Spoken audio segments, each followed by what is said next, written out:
FA mendatangi kediaman Presiden ke-7 Joko Widodo di Solo, Jawa Tengah.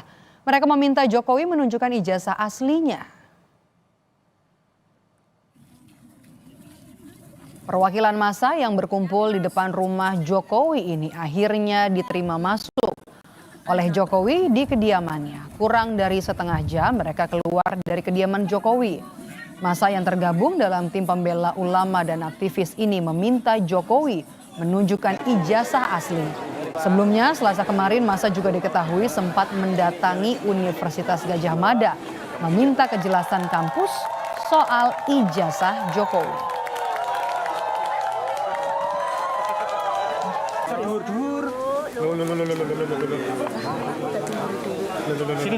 M tidak bisa menunjukkan ijazah. Ijazah hanya bisa ditunjukkan oleh pemilik. Oleh karena itu kita datang ke pemilik, gitu kan.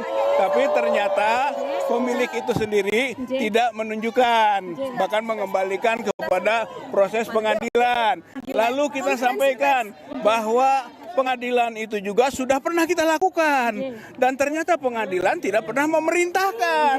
Bahkan sebelum sampai kepada pokok perkara pembuktian itu ternyata pengadilan tidak berwenang.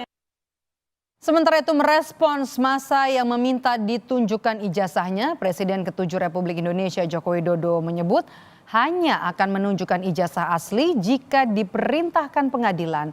Terkait maraknya tudingan ijazah palsu, Jokowi mempertimbangkan mengambil langkah hukum. Bahwa tidak ada kewajiban dari saya untuk menunjukkan itu kepada mereka. Dan juga tidak ada kewenangan mereka untuk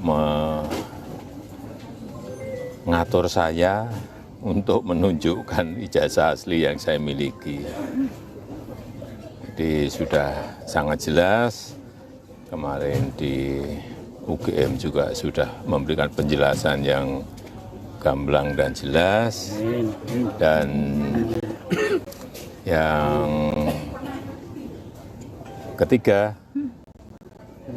saya mempertimbangkan karena ini sudah menjadi fitnah di mana-mana, pencemaran nama baik, saya mempertimbangkan untuk melaporkan ini, membawa ini ke ranah hukum. Dari ijazah Jokowi kita beralih ke informasi lainnya, Saudara.